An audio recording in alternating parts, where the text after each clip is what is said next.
After Spider-Man 2 and Ultimate Spider-Man, the Spider-Man games seem to find a stride with a combination of open world and free web swinging. Spider-Man 3 still has the open world gameplay and awesome web swinging that previous games had. However, the game still has a bunch of problems, and unfortunately, the web swinging can't make up for the shortcomings this time around. The story is barely based on the film in that there are just 3 missions based on scenes from the film.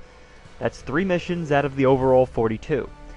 Also, the missions representing the film are only the boss fights against New Goblin, Sandman, and Venom, though half of the plotlines that are associated with these characters in the film are dropped entirely for the game. Sandman is never mentioned to have killed Uncle Ben, Harry never fights Peter and gets his face scarred, Eddie Brock is never fired from the Daily Bugle for taking a fake picture of Spider-Man, and the list goes on and on. However, like the movie, the game has a crap ton of villains. In addition to the film's villains, there are the Lizard, Scorpion, Rhino, Kraven the Hunter, Carlisle the Mad Bomber, and Kingpin. While the game has all of these villains, they're not part of an overall arcing story. Instead, the game's missions come off more like episodic content, and most of them have very unsatisfying payoffs. Kraven, Kingpin, and Carlisle all disappear from the narrative with no real resolution. And really? Carlisle the Mad Bomber? Really? Yeah, I mean, he's a real popular Spider-Man villain. I mean, just think of all the other Spider-Man related media he was in before this game. And also on a side note, what the hell is the mysterious science organization that this game came up with, Mecha Biocon? I mean, it's not from any Spider-Man comic I ever read. I mean, too bad there isn't another evil corporation in the Spider-Man universe that causes the creation of several supervillains and has a hidden agenda. Oh wait. Combat this time around is a bit of a mixed bag. Unlike the last game, you'll actually learn new combos as the game moves on based on the missions that you choose to complete. However, there are a ton of these combos, and they're basically all just relying on mashing X and Y in different ways. When combat does begin, you might try to pull off some of these combos correctly, but before long you'll just button mash and everything will be fine. There's also a counter system that returns from Spider-Man 2, but it only works when it feels like it. And also, combat feels a bit buggy.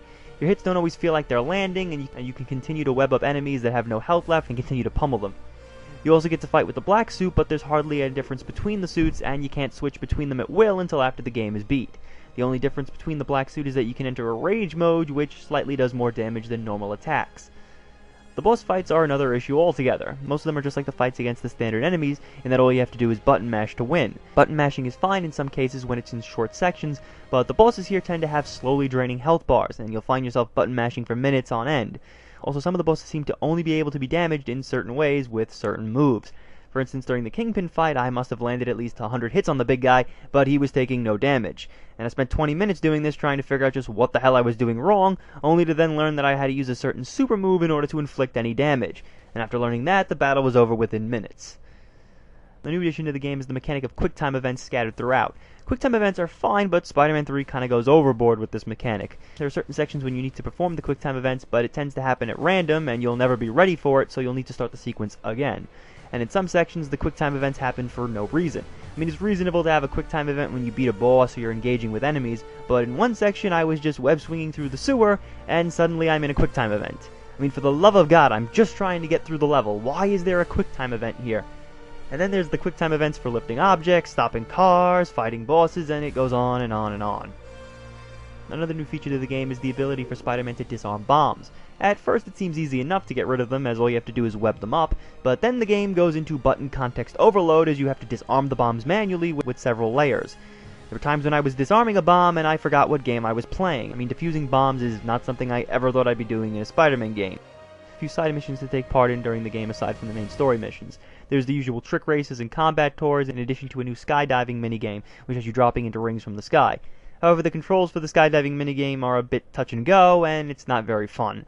There are also tokens to find in the city, but again, there's no real reward for doing so other than just getting an achievement.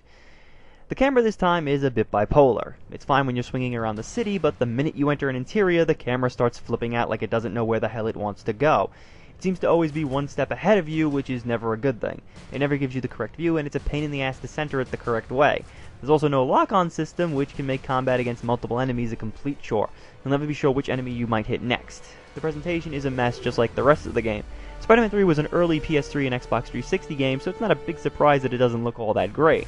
Though looking at the game by today's standards make it seem even worse. Character models are sloppy, with most having bulging, huge, unresponsive eyes with weird teeth and jerky movements. The textures are also a bit bland, especially when you're in Central Park.